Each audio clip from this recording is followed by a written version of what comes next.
Alrighty, morning everyone, and welcome back to another beautiful video on this beautiful channel on another beautiful day. In today's video we are gonna do the full review, or hopefully as full as I can put it, the full review on this beautiful watch, the Tudor Heritage Black Bay in blue. Not red, blue. This watch did also come in red. I liked the red one. I wanted to get the red one.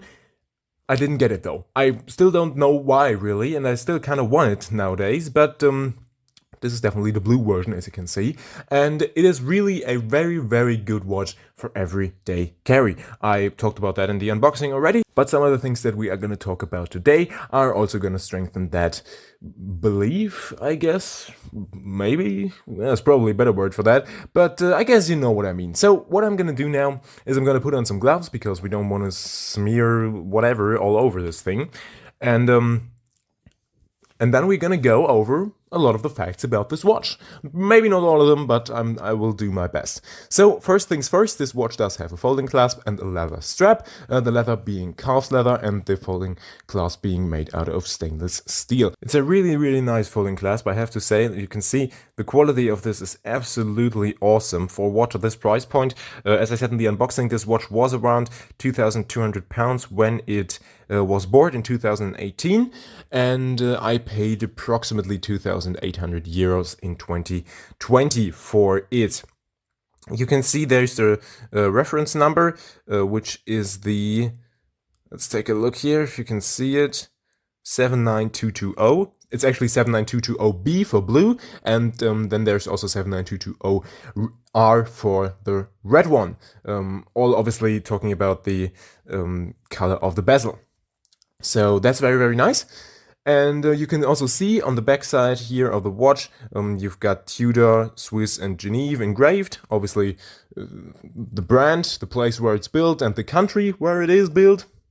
And you can also see that here on one part of the folding clasp. I think you can see that, right? Yeah, Swiss made, steel inox, EB. Yeah, very nice. And so if you close up the watch, it's pretty much just you getting this thing in there. Come on. It's not that easy to do it with one hand, but usually you would have it on your arm and then you just click it like that and fold over the clasp. And there we go. Very, very nice. And it does have the iconic, I would say, yeah, pretty iconic, the Tudor rose on the crown, which is also very nice. It's a screw-down crown because obviously it's a diver's watch. It being a diver's watch is obviously relative because it's on a leather strap, so no one's going to go diving with it. But you could, in theory, go to a depth of about 200 meters. That is definitely a very cool thing, and also proves that the watch is something for everyday carry, as it is waterproof. Not the strap, though, so yeah, that's a bit unfortunate, but still, it's a very, very cool thing and a very nice watch. It is a thick watch, though. As you can see right here, it is definitely not a small watch. I talked about that in the unboxing of the Rolex Explorer a few videos back, that the 41mm Tudor watches are way more thick. At least they look way more thick than the 42mm Explorer. They might not actually be more thick, but they definitely do look more chunky because obviously of this broadened area here that doesn't have any beveling and stuff like that. So it looks like a big watch, and it also wears like a big watch. And so yeah, you just have to know if you like that or not, and decide whether or not you want to go for a watch that has 41mm.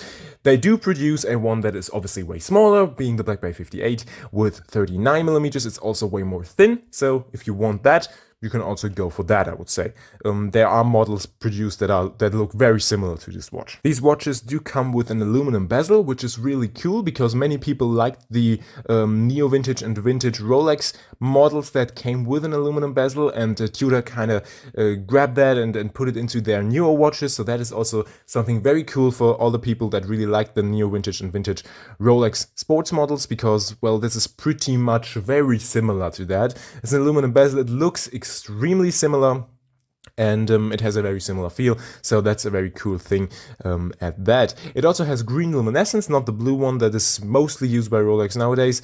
It looks very nice. I'm not sure if you can see that. I think you can see it a little bit.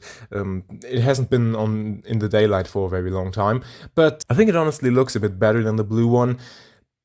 But, you know, it's kind of relative. The blue one is probably more useful because it's a little bit more legible.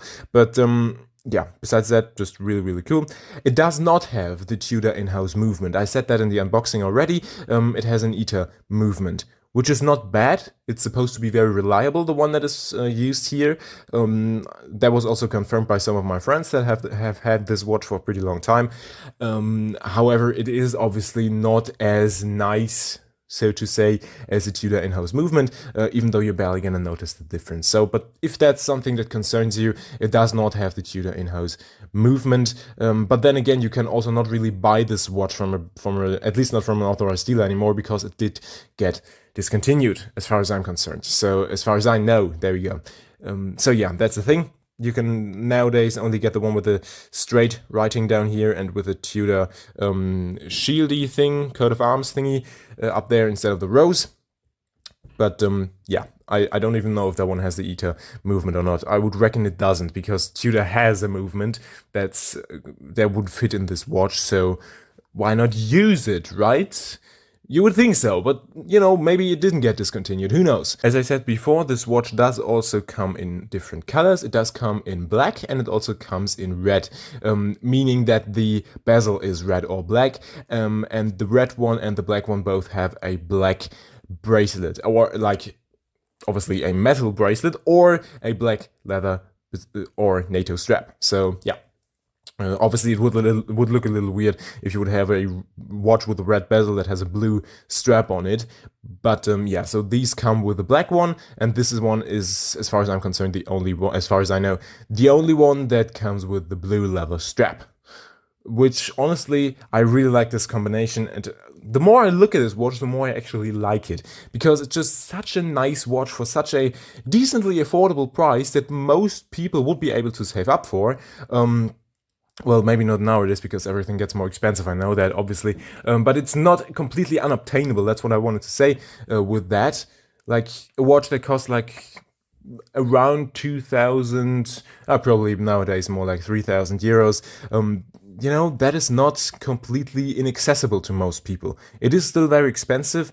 Most people would still have to save up for that for a very long time, and me, including me, you know? I cannot buy a watch like every day if I want to, definitely not. So, yeah, but this is definitely a very good watch for the money that you pay for it. The thing is, though, that the secondary market is very strong for these watches, so you're not really gonna get a discount if you buy it used. So I would always recommend go to your local Tudor dealer, to your local AD, and ask them what kind of models are accessible. They are not hard to come by. You might have to wait a couple of months, but it's definitely not a watch that you can't obtain.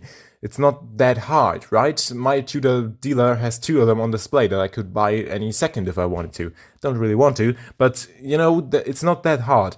But they are very strong in the secondary market, because I don't think that this is the case everywhere. You do have to wait for these a little bit if you order them, usually, but I also don't think that this is a major problem. Now, would it maybe be a good or a better idea to maybe buy a used Omega, a Speedmaster or a Seamaster, instead of this watch, because you can actually pick them up on a discount if you buy them used? Possibly, yes, but that also depends on what you actually want. If you want this watch for what it is, for with the beautiful aluminum bezel and the connection to Rolex and stuff like that, then an Omega is probably not gonna make you as happy as this one. But if you just want the best possible quality and the best possible craftsmanship for your money, a used Omega is probably the way to go. But then again, keep in mind, used watches can also have difficulties. New ones tend to not, if you care for them properly. So, also some things to consider, and to kind of like influence your decision on whether or not this is the watch for you, or whether or not you want to maybe go for something different. I also quickly want to mention the NATO strap. It does come with a free NATO. You know, decent quality, nothing too fancy, but definitely something you could wear. And for free, you know, definitely gonna take that. So yeah, it does have your usual buckle. It's not a folding clasp, but that's not too bad for free. You know, if you get something for free, might as well not complain too much, right? So we'll put this watch back on its little cushiony thingy right here, and put it back into his box. And I would say, very happy with this purchase. Is that something for you? Write in the comments below. Would you rather have something different?